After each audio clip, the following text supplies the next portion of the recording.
Lorsqu'on te demande quels sont les critères pour sélectionner l'homme de ta vie, tu nous dis que c'est un homme qui doit être mignon, qui doit avoir un corps tracé, qui doit avoir un pouvoir économique assez consistant, capable de pouvoir t'entretenir.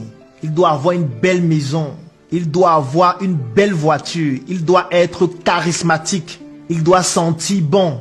Il doit être attentionné, il doit être quelqu'un qui est capable de te permettre de vibrer, il doit te permettre de voyager, de réaliser tes projets. C'est très bien.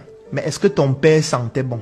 Est-ce que ton père est fortuné? Est-ce que ton père a une maison dans laquelle tu es contente de faire des vidéos pour poster sur Snapchat?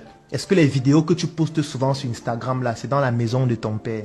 Est-ce que ton père est charismatique? Est-ce que ton père cumule tous les critères que tu recherches chez les hommes avec qui tu veux te mettre en couple? Parce que si ta mère était aussi exigeante, c'est qu'aujourd'hui tu es dans un bac à ordures.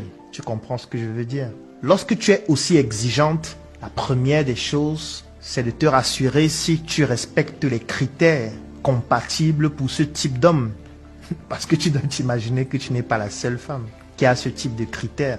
Lorsque ces hommes doivent donc choisir les femmes qui recherchent ce type d'homme parce que eux respectant ces critères, comment est-ce que toi tu vas faire la différence? Tu vas dire que tu es belle?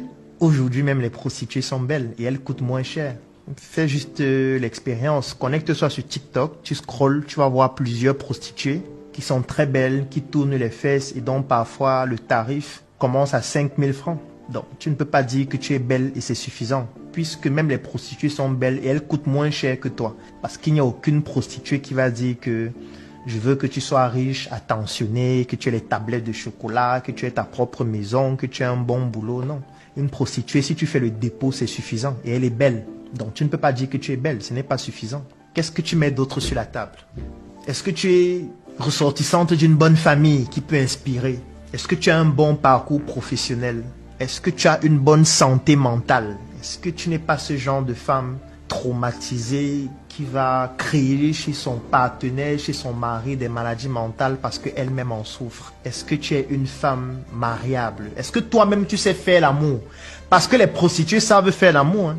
Elles font l'amour depuis 10 ans, 20 ans. Elles lisent les livres de Kama Sutra. Elles ont déjà couché avec 600 hommes. Donc elles savent comment faire pour faire trembler les pieds d'un homme. Tu veux qu'on fasse trembler tes pieds, mais est-ce que tu sais faire trembler les pieds d'un homme? Parce que c'est réciproque. Qu'est-ce que tu déposes sur la balance? Combien est-ce que tu as dans ton compte bancaire?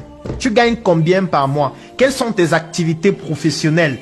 Qu'est-ce que tu as qui peut permettre de te différencier d'une prostituée?